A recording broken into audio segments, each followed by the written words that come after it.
Alan Alexander Milne created Winnie the Pooh for his son, Christopher Robin, telling stories about the boy's teddy bear and other stuffed animals. The first real book written about Winnie the Pooh of the same name was published in 1926, followed by The House of Pooh Corner in 1928. Walt Disney's daughters loved the stories of Pooh, so it wasn't surprising that Walt had his eye on that silly old bear. It just so happened that A.A. Milne was an admirer of Walt Disney's work and had commented that he would be honored if Disney ever wanted to animate Winnie the Pooh. So in 1961, Daphne Milne, now the widow of A.A. Milne, sold the rights to Walt Disney. Old Pooh Bear was already beloved, especially in Britain, but Walt thought that by doing simply one movie, he couldn't quite capture the essence of this bear, and he wanted to build upon the momentum. And as he released it in America, he decided he would release short featurettes to introduce Americans to the famous British bear who lived in the 100-Acre Woods. The first short came out in 1966 by the name of Winnie the Pooh, and 2 years later, Winnie the Pooh and the Blustery Day was released to much adoration and an Academy Award. And the third, Winnie the Pooh and Tigger 2, came out in 1974. Then finally, in 1977, Walt's full vision was realized when they were all combined as The Many Adventures of Winnie the Pooh, making it the 22nd feature film produced by Disney and his team. Along the way, there have been other Pooh movies and shorts made. The old bear and his friends at Pooh Corner continue to delight children and adults as well. Most recently, a little over a decade ago, in 2011, an animated feature entitled simply Winnie the Pooh was released as a film for the generations so that grandparents and kids, children of all ages, could revel in that sweet little bear with Christopher Robin and the gang.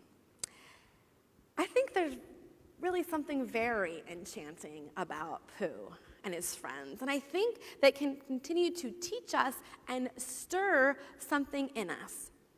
Winnie the Pooh, the simple-minded, kind-hearted, loyal old bear, and his friends teach us about life and love. And of course, if you ask me, God. Now, I'm not the first person who suggested that we think theologically about Winnie the Pooh. In 1982, Benjamin Hoff wrote a book entitled The Tao of Pooh. It became a bestseller, and it's even used today in college courses to introduce Taoism and the study of that religion. So it seemed that Benjamin Hoff discovered what we also know, that the Tao, or what we might call the spirit, can be found in all things. We just need, as Jesus would say, eyes to see and ears to listen.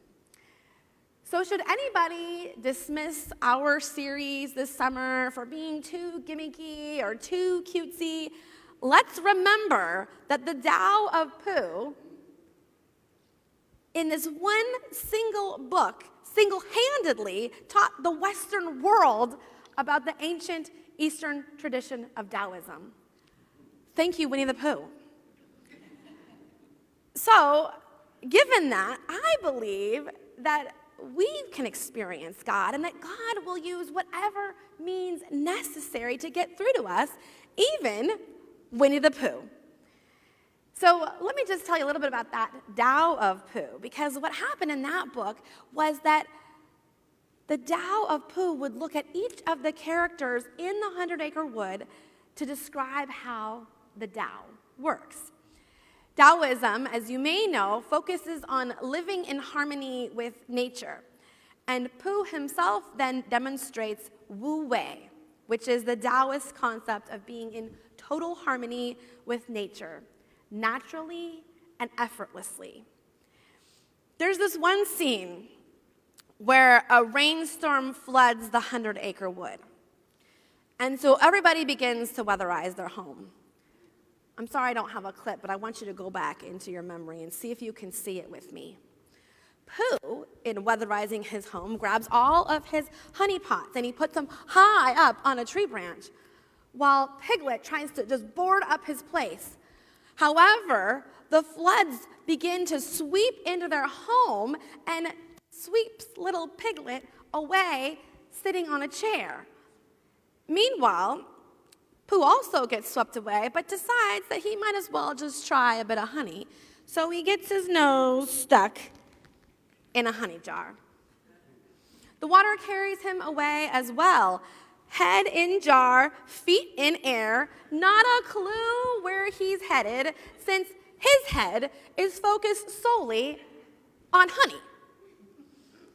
Pooh is fully content to drift along, letting the river of water take him where it will while he licks that bowl dry. Piglet hemmed and hawed, wringing his poor little hands in despair. Pooh let not one worry cross his mind as he licked that pot clean. Eventually, they were rescued. Just in time, thought Piglet. We were almost thrust down a waterfall. Just in time, thought Pooh. I ran out of honey. So in this case, Pooh literally lives out the Taoist concept of go with the flow. So interestingly enough, Hoff explains that Pooh represents Pa'u, which sounds almost exactly the same. Is it a coincidence? I don't know. So Pa'u means the uncarved block, which is representative of innocence, like Winnie the Pooh and being open to experiences but not burdened by them.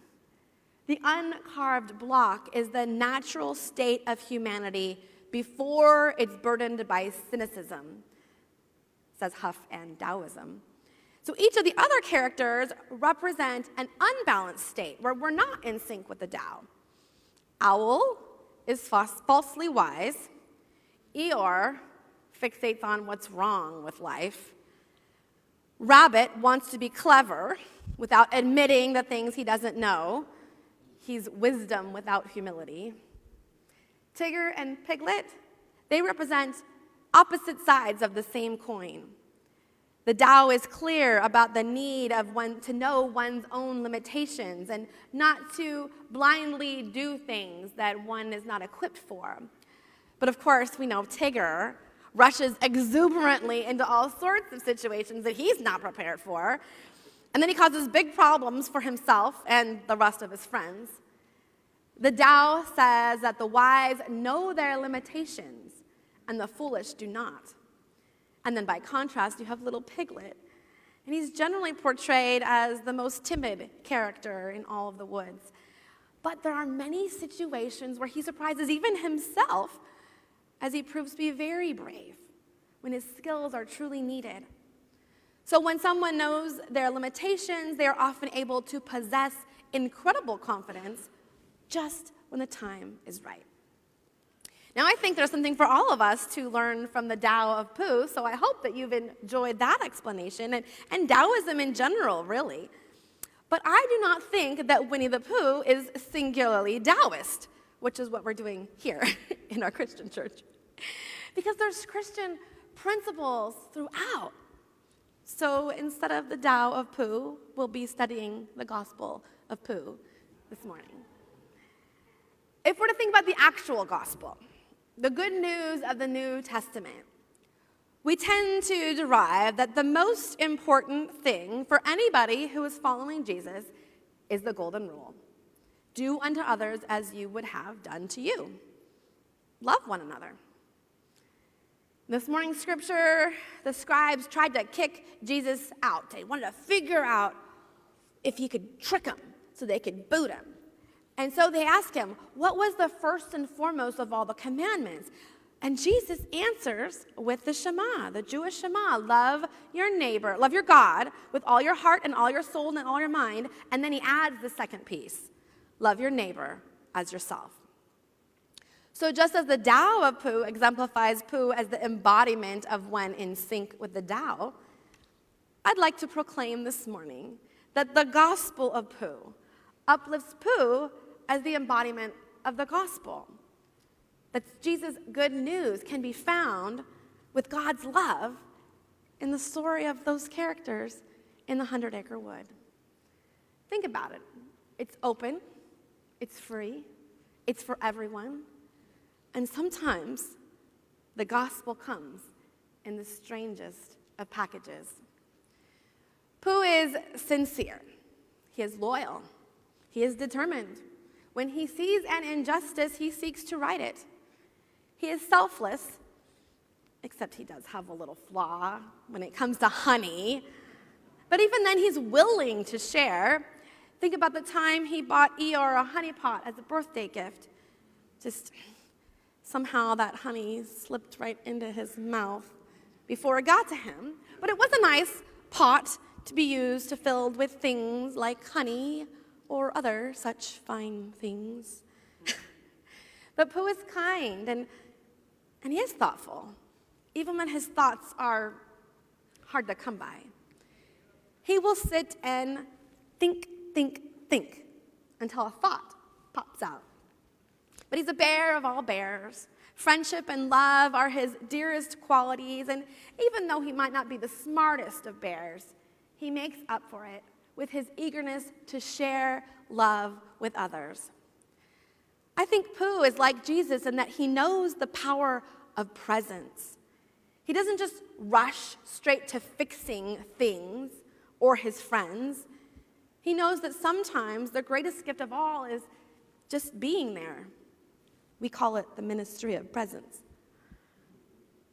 After all, he knows that there's just about nothing you can do to cheer Eeyore up.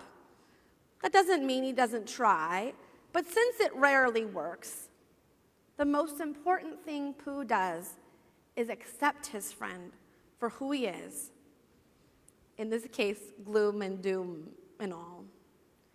But he's kind of like Jesus in that the thing he likes best is sharing a meal with his friends. Of course, as long as that meal includes some honey.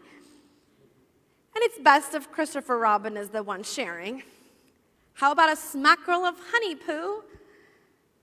Jesus, and I think Pooh also, knows the value of sitting down for a meal, of breaking bread, and sharing not just the meal, but laughter and friendship and connection. I think about the party that they threw for Eeyore. Everyone gathered around, all sorts of different characters, all sorts of different types, each with their own quirk. You might even say their own dysfunction.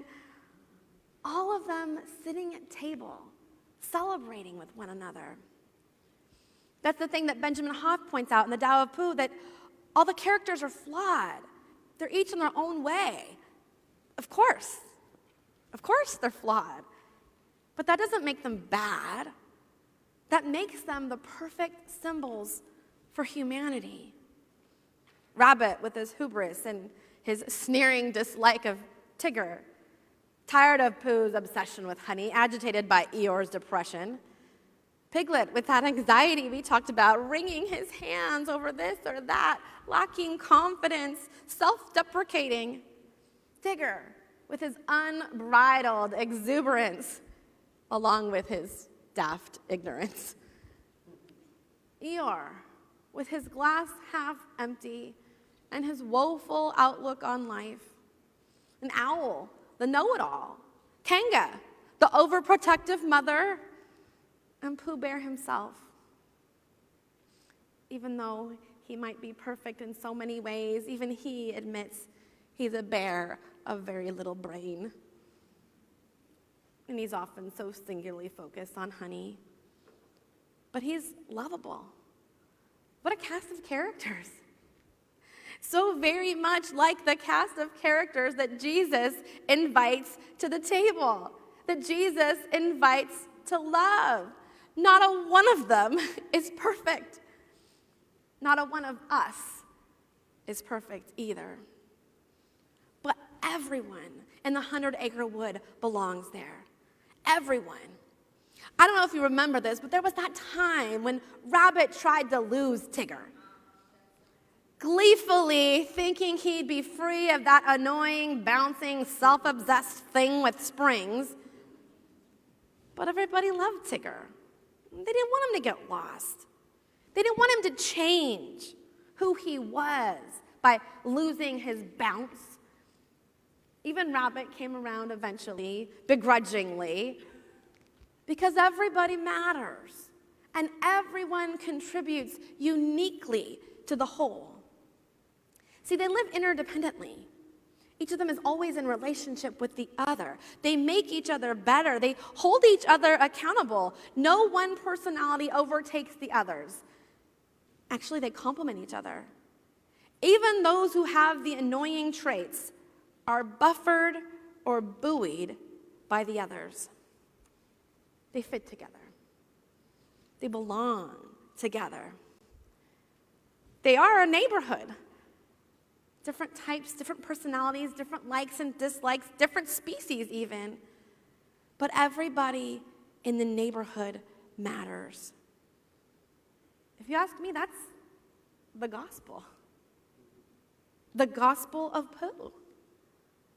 That recognizes that our neighbors matter and that loving them is important, not because they're just like us, exactly like me or exactly like you, but because they're all inherently different from each other, each with our own quirks and unique perspectives on life, but each integral parts of the neighborhood.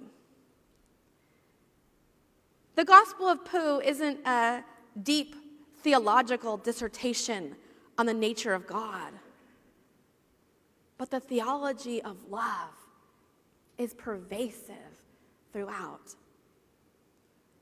Piglet asks Pooh, "How do you spell love?" And Pooh replies, "You don't spell it, you feel it." That's about right. There's a lot we could write about A.A. Milne and his work, and many, many have. But what he and Walt Disney have done was not to write about theology, to explain these concepts, either in Taoism or in Christianity, as I have done, or any other tradition. What they did was to illustrate and animate. Whether or not they ever realized they were doing it, they were illustrating truth and animating love. You don't spell it, you feel it. You live it, you experience it, and you give it away. May the Gospel of Pooh animate our faith. Amen.